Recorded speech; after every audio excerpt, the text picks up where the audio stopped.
कल हम सभी लोगों ने उत्तम सत्य धर्म देखा। और सत्य धर्म का अर्थ मात्र इतना नहीं कि असत्य नहीं बोलना। सुनो भाई, यदि यहाँ बातें करो तो सत्य में नहीं जी रहे, ये भी असत्य है। क्या यदि यहाँ पर बैठकर भी चर्चा करें तो असत्य में जी रहे हो? सत्य का मतलब मात्र सत्य बोलना नहीं। माताओं ध्यान रखना, सभी लोग यदि मोबाइल चला रहे हैं तो समझ लो हम असत्य में जी रहे हैं, अभी सत्य में नहीं जी रहे हैं।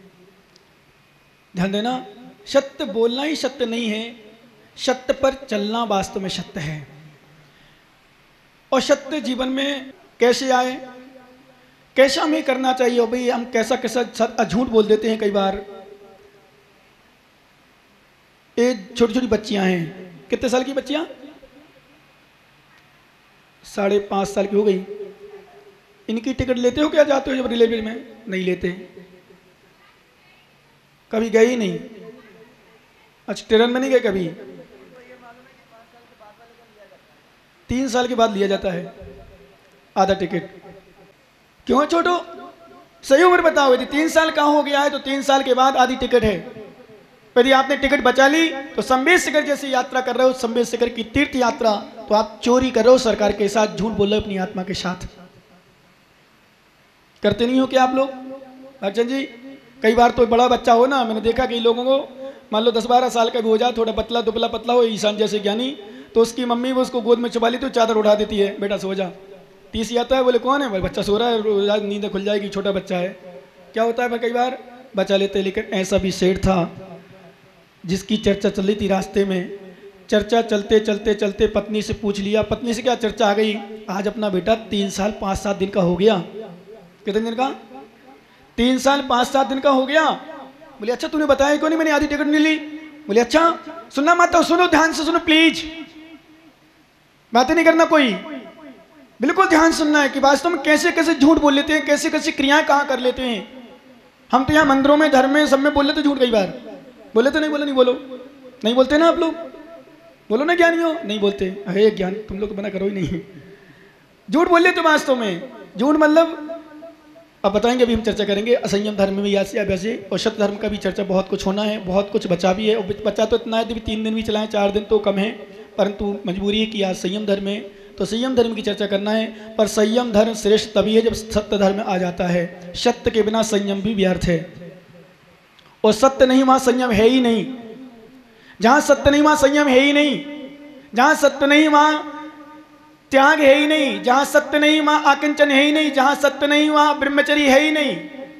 क्योंकि एक व्यक्ति से पूछा जो बिल्कुल शिकारी था सब प्रश्नों का, उसकी मां महाराज के पास ले गई, और महाराज के पास जब ले गई तो महाराज से कहा महाराज का त्याग कराओ, कुछ लेता पीता है, पता नहीं क्या क्या करता है। तो महाराज ने पूछा क्यों, तू शराब पीता है क्या? ओ महाराज शराब पीता हूँ, शराब तो छूना भी हमारे धर्म में दोष बताया गया है। बहुत अच्छी बात बेटा। मांस खाता है कभी क्या? अंडे वाले खाए क्या? ओ महाराज अंडे, ओ बिल्कुल नहीं, मैं तो दूर से, अंडा खाने की चीज है महाराज क्या, कोई मांस खाने की चीज है क्या? अच्छी बात है। बीड़ी सिगरेट पीता है? अरे महाराज बीड़ी सिगरेट तो कैंसर होता है, काला हृदय पर छाती काली हो जाती है, ये हो जाता है। अच्छा फिर बेटा आलू प्याज? ओ महाराज आलू प्याज जैन समझ में, आलू प्याज खाएं, आज जैन काई का। अच्छी बात है बेटा। रात्रि भोजन? महाराज रात्रि भोजन तो महाराज पशु भी नहीं खाते, रात्रि भोजन करना चाहिए क्या? तो महाराज से रहा नहीं गया। बेटा तू जब मंडी नहीं खा रहा, मांस नहीं खा रहा, रात्रि भोजन नहीं खा रहा, आलू प्याज नहीं खा रहा, फिर करता क्या है तू? तेरा वास्तव में तेरा कौन सा दोष है? बोले एक ही दोष है मेरे जीवन में, कोई दोष नहीं, मैं झूठ बोलता हूं। कौन सा दोष है? और कोई दोष नहीं है। संपूर्ण धर्म कर लिया उसने, संपूर्ण क्रिया त्याग करा दी। वो कहते महाराज हम झूठ बोलते हैं, बस तूने सब कुछ धुला ली। और वास्तव में जहां झूठ है वहां कोई धर्म हो ही नहीं सकता, किसी का भी, चाहे साधु हो चाहे श्रावक हो, वहां संयम है ही नहीं। जो साधु पद पर भी प्राप्त होकर के संयम ग्रहण करने के बाद भी झूठ बोलते हैं। ध्यान रखना, मैं कई बार इसलिए आपको विश्वास दिलाता हूं, यद्यपि आप लोग विश्वास कर लेते हो, पर मैं कई बार भगवान को साक्षी जिनवाणी, हम लोग तो वैसे भी साधु हैं, साधु के वचन ही महाव्रत होते हैं। महाव्रत मतलब भाषा समिति हमारा मूल गुण है, भाषा समिति हमारा मूल गुण है, सत्य महाव्रत हमारा मूल गुण है। 2 मूल गुण है हमारे। यदि हम झूठ बोलते हैं 2 मूल गुण का घात कर रहे हैं। कोई भी चीज में, यदि किसी भी विषय में हम झूठ बोलते हैं, किसी विषय में हम झूठ बोलकर अपने काम सिद्ध कर रहे हैं, चाहे किसी विषय, चाहे अपन ले जाओ सीधा, चाहे क्षेत्र में ले जाओ, चाहे कहीं ले जाओ, यदि हम झूठ बोलकर तुमसे काम करा रहे हैं तो हम 2 महाव्रत का घात कर रहे हैं। और विश्वास मानो, हम लोगों से वो पुण्य नहीं कराएंगे जो हमारे पाप का कारण बने। क्या वो हम पुण्य नहीं कराते, वो हम दान नहीं कराते, वो हम त्याग नहीं कराते, वो पूजा नहीं कराते जो हमारे पाप का कारण बने। हमारा घात हो, हम तुम्हारा कल्याण करें, नहीं। आचार्य ने कहा साधुओं के लिए पंडित तो चल जाएगा, फैशन का त्याग की बात करें, स्वयं फैशन पहने पंडित जी चल जाएंगे, क्योंकि पंडित जी वाला बैगन वाला याद हो तुम्हें ध्यान। पंडित जी एक बार बैगन का एक बार के रोज खाते थे। बैगन भट्टा, बुंदेलखंड भट्टा बोलते, बैगन बोलते यहाँ। बैगन खाते थे।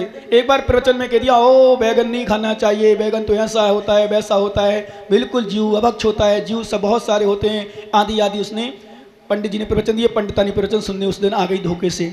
और जैसे ही सुना हो, जैसे ही पंडित के प्रवचन समाप्त हुआ, पंडित जी घर गए, उसके पहले ही पत्नी ने सब काम कर दिया। बैगन की सब्जियाँ चौके में भेज दी और बढ़िया भिंडी, तुरई, लौकी, टमाटर की सब्जी बना ली, 3-4 सब्जी बनाई बैगन के फेंकने पर।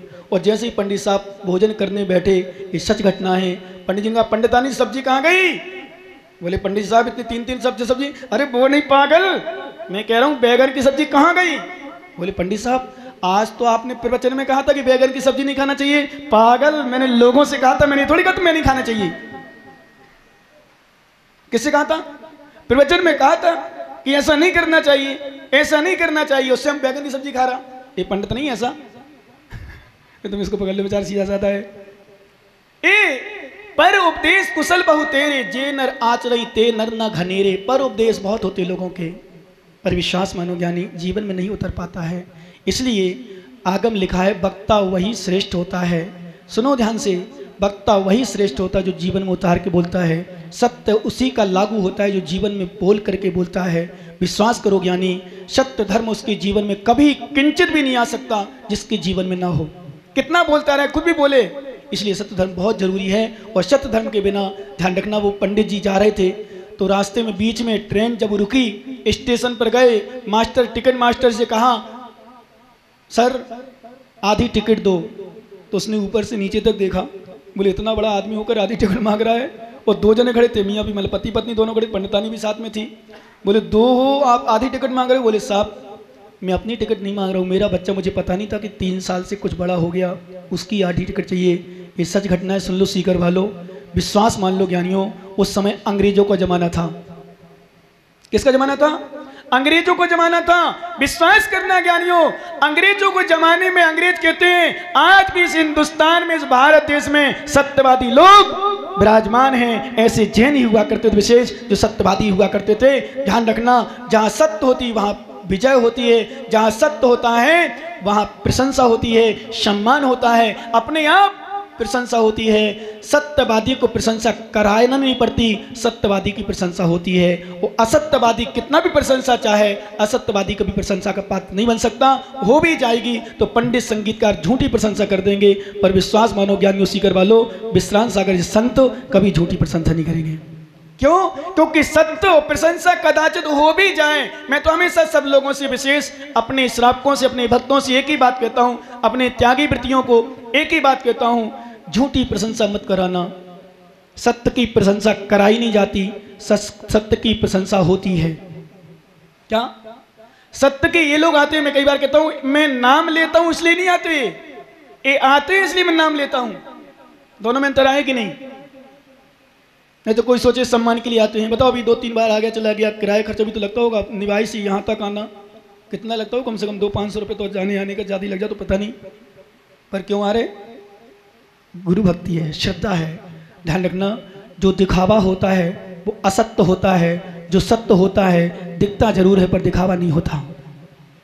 समझ लो ना, इसी का नाम संयम है। सत्य मार्ग पर चलना ही संयम है। संयम की परिभाषा क्या है? नोट करो सभी शिवरार्थी, डायरी पेन कहाँ रख देते हो, लिखा करो तुम लोग। सत्य मार्ग पर चलना ही संयम है। सत्य बोलना तो सत्य है, पर सत्य मार्ग पर चलना, विश्वास करो ज्ञानी। ध्यान रखना, एक बात नोट कर लेना सभी शिवरार्थी, सभी शिष्यगण और सभी शिवान के लोग, जीवन में झूठ गुरुओं के चरणों में मत बोलना, नहीं तो बहुत ज्यादा कर्म का बंध होता है, बहुत ज्यादा कर्म का बंध होता है। झूठ मत बोलना, मायाचारी मत करना, ध्यान रखना। और संयम क्या अर्थ है? क्योंकि सत्य अब मैं सत्य की चर्चा करूं तो शायद पूरा प्रवचन आज सत्य में हो जाएगा। कैसे सत्य बोला जाता, कैसे वचनों का ध्यान रखा जाता है और कैसे कैसे वचनों का लोगों ने ध्यान किया। विश्वास करो, सुनो माताओं, तुम तो झूठी छोटी छोटी बातों में झूठ बोल लेते हो। एक माँ बोली, बोले महाराज क्या करें, घर में व्यवस्था बनाने के लिए झूठ बोलना पड़ता है। क्यों माता, वही शिकायत है तुम्हारी? बोलो ना हाँ, घर में व्यवस्था के लिए पति लोग लाते ही नहीं समय पर सामग्री, नहीं लाते। तुमने, तुम्हारा घर किनका घर है, किसकी घर वाली हो तुम? बोलो। यदि बुराई होती है तुम्हारे घर में, मान लो चीनी खत्म हो गई और रिश्तेदार तुम्हारे आए और चीनी नहीं बची, चाय नहीं बना पाई, बताओ किसकी बुराई होगी? बोले महाराज हमारी होती। साथ में हमें कहते कैसी मैं लाई, बताओ चाय नहीं बना पाई। तुम तो कहते ना साफ साफ रिश्तेदारों से, ये नहीं लाई मैं क्या करूं? पर तुम व्यवस्था बनाने की तुम स्वयं अव्यवस्थित क्यों होते हो? दुनिया में जो भटक रहे असत्य के कारण तो भटक रहे। सत्य शिवत्व को प्राप्त करता है, असत्य पतन करता है। जितने भी जीवन हमारा चल रहा है, जितना भी जीवन चल रहा है, सब असत्य के कारण चल रहा है, ध्यान रखना। जितना भी संसार चल रहा है असत्य के खातिर चल रहा है। जितना भी जीवन सुरक्षित होता है वो सत्य के खातिर होता है, वो असत्य के खातिर हमारा जीवन नष्ट होता है। वो अविश्वास का पात्र यदि कोई है तो झूठ है। क्या?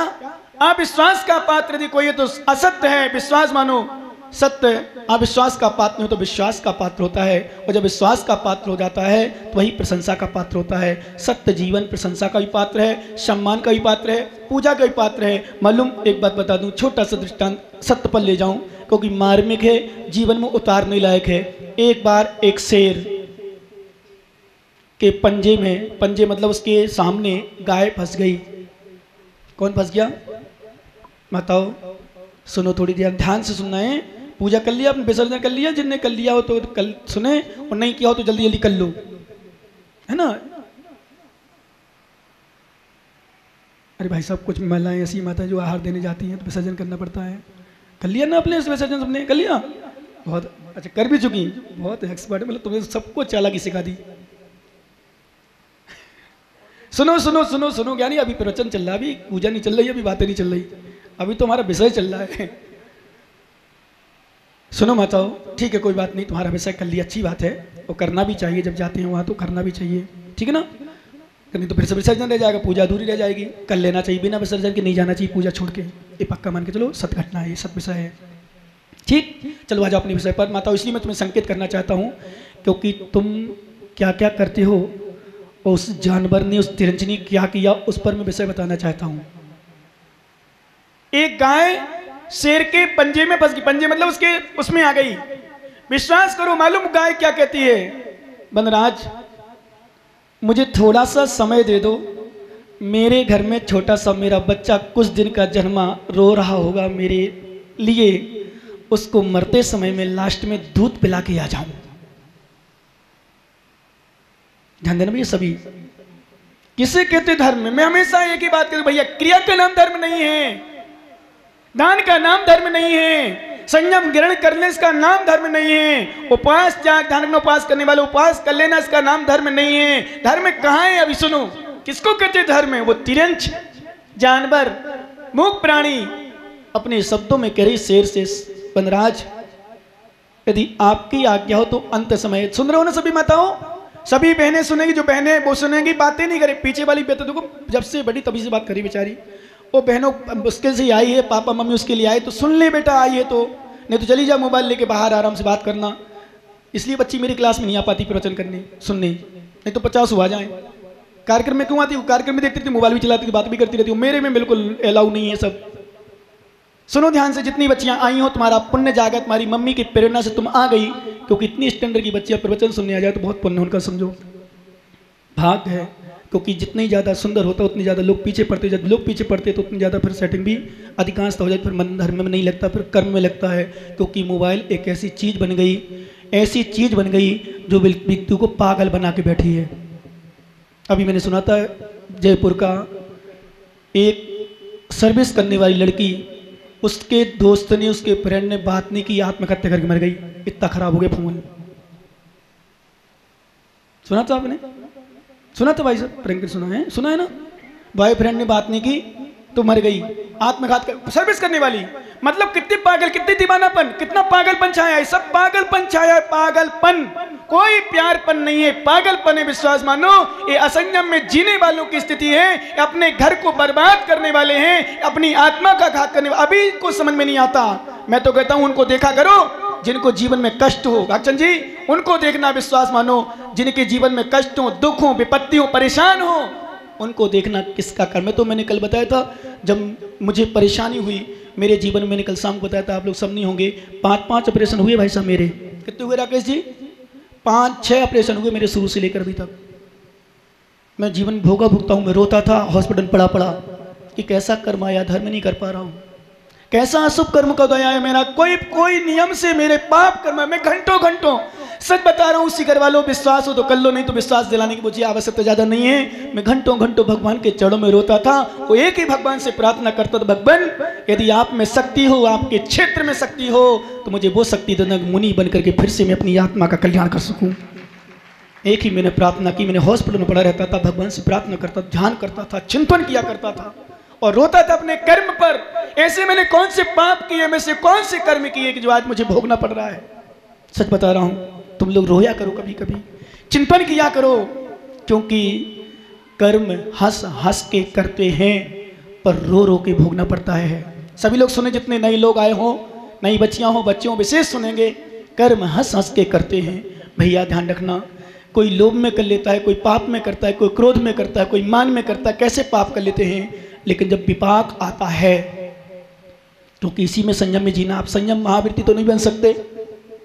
अभी आज मैंने प्रदीप भैया को देखा, हम लोग देख रहे थे, देख रहा था शायद अरविंद, पिंकू कौन देख रहा सामने, तो मैंने देखा इसका चेहरा, देखा मैंने कितना मासूम चेहरा है, कितना भोला है, बैरागी है, ये चाहे तो संयम ग्रहण कर सकता है।